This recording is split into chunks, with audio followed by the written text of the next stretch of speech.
ரெண்டு கேள்விகளை கேட்கிறேன் நான். I'm going to ask you two questions. ஒரு ரெண்டு கேள்விகளுக்கும் பதில் காமன் சென்ஸ் வச்சே சொல்லலாம், ரொம்ப எஜுகேட்டடா இருக்கணும்னு அவசியம் இல்லை. It's a very simple question and you can use your common sense to answer. கேடகம், ஷீல்ட், கேடகம், அந்த ஆவிக்குரிய அர்த்தம் என்ன? What is the spiritual meaning of a shield? சொல்லுங்க. ஃபெய்த், விசுவாசம். Faith. கேடகங்கள், ரோம கேடகங்கள் பார்த்தீங்கன்னா ஒரு குறிப்பிட்ட கேடம் உண்டு, இவ்வளோ பெருசு இருக்கும், தரையிலேருந்து இவ்வளோ பெருசு இருக்கும்.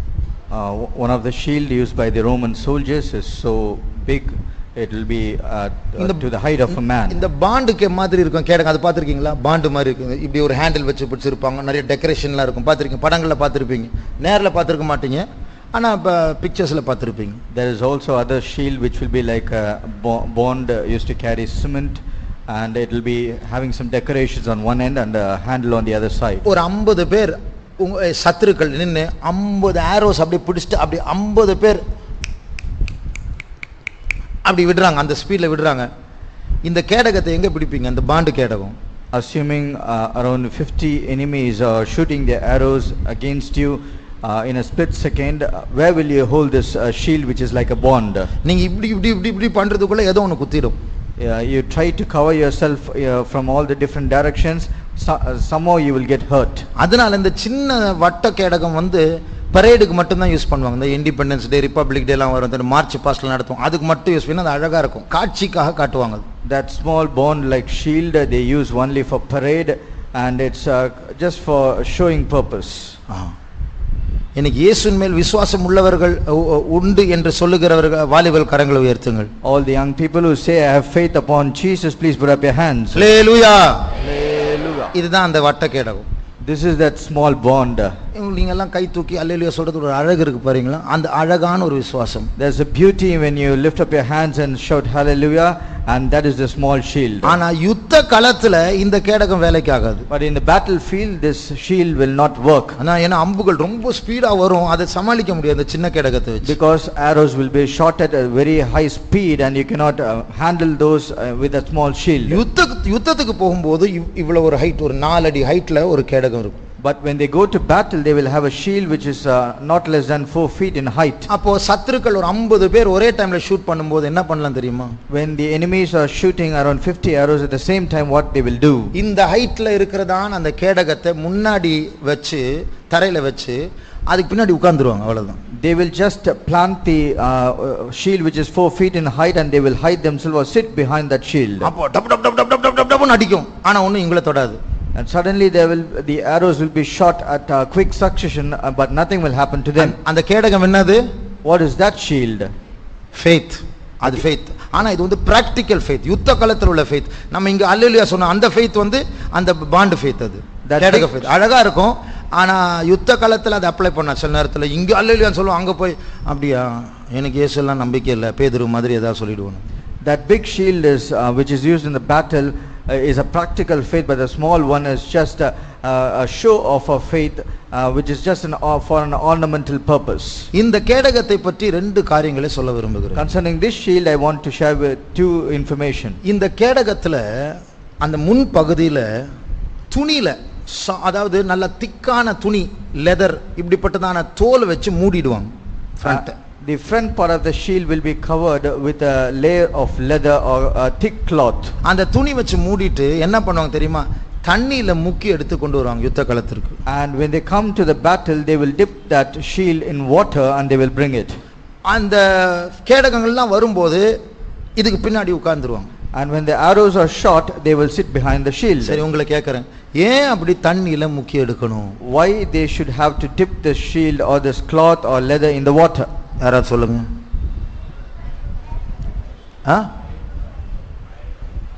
புரியல.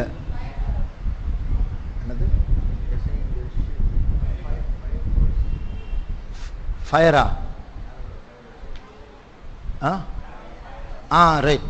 அவங்க என்ன பண்ணுவாங்க, சில அம்புகளை அந்த நுனியில துணி வச்சு கட்டி அந்த துணியை பத்த வச்சு தான் அனுப்புவாங்க. அதுதான் fiery darts அப்படின்னு இருக்கு பைபிள்ல. fiery darts, அக்கினி அஸ்திரங்கள். They will use fiery darts where they use a ball of cloth and the tip of the arrow and put fire on it before shooting it. ஏன்னா அந்த ஷீல்ட் வுட்ல தான் செஞ்சிருப்பாங்க. That shield will be made of wood. Would மேல fire அனுப்ப என்ன ஆயிடும்? When தீ பிடிச்சிரும். it'll burn in fire. ஆவிக்குரிய அர்த்தம் என்னது? What is the spiritual meaning of it? விசுவாசம் போய்டும். We will lose our faith. இப்போ எலியா பாருங்க, எலியா பயங்கர, அதாவது ஃபுல் கேங் நிக்குது. இஸ்ரவேல் ஜனங்க பாகாலை தொழுது கொள்ளுகிறாங்க, யெகோவா கர்த்தர் நிக்கிறவன் ரெண்டுல ஒன்று பார்ப்போம், தேவனா பாகாலா பார்ப்போம் அப்படின்னு அத்தனை பப்ளிக்ல சவால் விட்டுவன். திடீர்னு ஏசபேல் சொல்றான், நாளைக்கு நாளை காலி பண்ணலன்னா என்னை கேளு. இந்த நியூஸ் கிடைச்சோன்னா அவன் ஆண்டவரே என் ஜீவனை எடுத்துக்கொள்ளும் பயம் வந்துச்சு. அது அர்த்தம் அந்த ஏசபேலுடைய வார்த்தை வந்து இவருடைய கேடகத்தை தீபிடிக்க வச்சுச்சு. Elijah was such a strong man in faith that he challenged a great multitude of people. On one side the people of Israelites, on the other side the prophets of Baal, and he challenged them saying, today I will prove who is God. And such a man, when Jezebel she threatened him, he got afraid, which means he lost his faith. அப்போ அந்த அக்கினி அஸ்திரங்களை அந்த அக்கினி அவித்து போட முடியாதான் இந்த நினைக்கிறாங்க இந்த லெதரை, இந்த துணியை. In order to quench that fire and that fiery darts, they use water and they use dip the shield in water. அதனால தீ பிடிச்ச அந்த அம்பு அப்படி வரும்போது அப்படி படும்போது அப்படியே தண்ணி அது அணைஞ்சிரும். அது when that fiery darts they come and hit the leather or the cloth which is wet, it will immediately be quenched off. இது ஒரு காரியம். This is one thing. ரெண்டாவது, secondly, இந்த கேடகம் இப்படி இருக்காது, ஃப்ளாட்டா இருக்காது, அது வளைவா இருக்கும். This shield will not be having a flat front face, but rather it will be a bit curved. ஏன்? Why? யாரா சொல்லுங்க, ஏன் நேரா இல்லை, ஏன் வளைவா இருக்கு? Why is it not straight but or flat, rather it's a curve? சொல்லுங்க, யோசிச்சு சொல்லுங்க. that's one answer. அதாவது சைடுல வர்ற அம்புகள்ல இருந்து இந்த மறைஞ்சிருக்கிற ஆள் வந்து பாதுகாக்கப்படணும். In one way the person hiding behind will also be protected from sides. இன்னொரு காரணம் நல்லா யோசிச்சு சொல்லுங்க, ஏன் கர்வ்டா இருக்கணும்? ஸ்ட்ரெயிட்டா இருந்தா என்ன ஆகும், கர்வ்டா இருந்தா என்ன ஆகும்? ஆரோ வரும்போது இந்த கேடகம் இப்படி இருந்தா அங்க இருந்து ஆரோ டப் டப் டப் டப்னு வருது, என்ன ஆகும்? வளைஞ்சிருந்தா என்ன ஆகும்? What will happen if the surface is flat and the arrows come, and if it is curved, what will happen? வளைஞ்சிருந்தா என்ன ஆகும் ஆரோவுக்கு?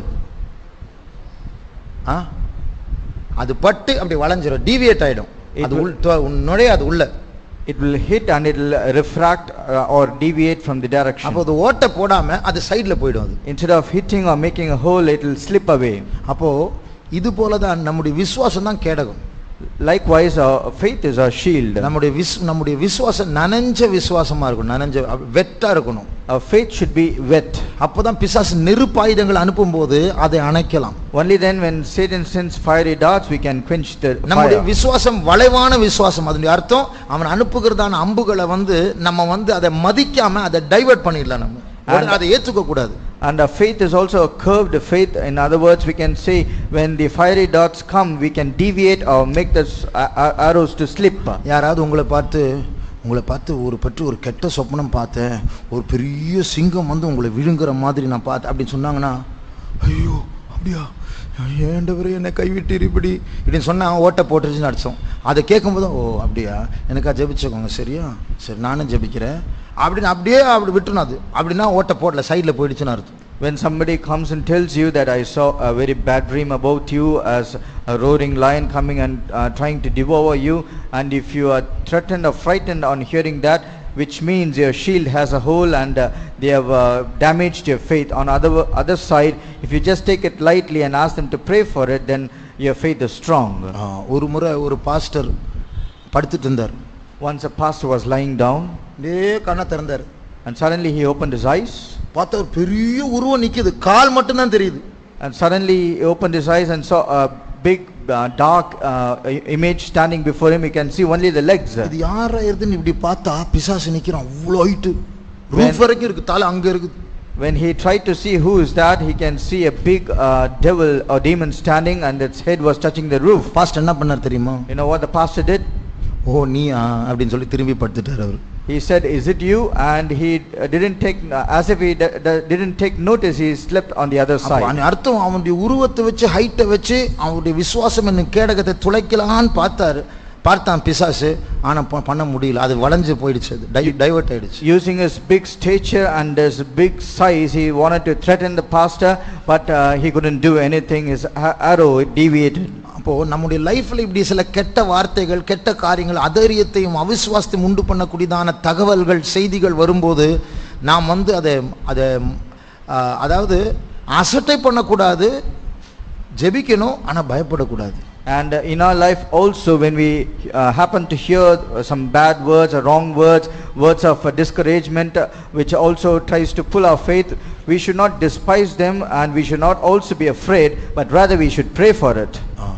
அதனால நாம் கண்டிப்பா ஜெயம் எடுக்கக்கூடிய விதத்துல அந்த அக்னி அஸ்திரங்கள், அந்த அஸ்திரங்கள் நம்மை தொடாதபடிக்கு நாம் பாதுகாக்கப்பட வேண்டும். That this fiery darts should not touch us, we need to be protected. ரெண்டு காரியங்கள், ஓட்ட போட விடக்கூடாது, தீ பிடிக்க விடக்கூடாது. Two things are there. One, we should not allow our faith to be a hole to be made in our shield, and it should not also be caught in fire. எதிர்மறையான வார்த்தைகள் நம்மை தாக்க விடக்கூடாது, நம்மை பாதிக்க விடக்கூடாது. All offensive words, we should not allow them to attack us. அப்போ அதனால நமக்கு சோர்வு, அதைரியம், எலியாவு மாதிரி அப்படி சுருண்டு படுத்துருவோம், அப்படி விடக்கூடாது. We should not become weary and lie down like Elijah.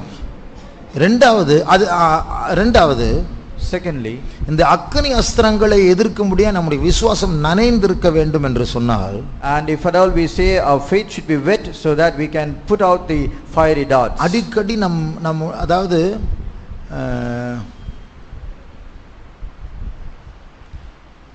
கர்த்தர் உன்னோடு இருக்கிறார் அப்படின்னு கீதியோன் கிட்ட சொன்னார். And it was said to Gideon that the Lord is with you. இப்போ இன்னைக்கு காலையில் நீங்கள் பைபிள் படிக்கும்போது அந்த கீதியோனுடைய அதிகாரம் படிச்சீங்கன்னு வச்சுக்கோங்க.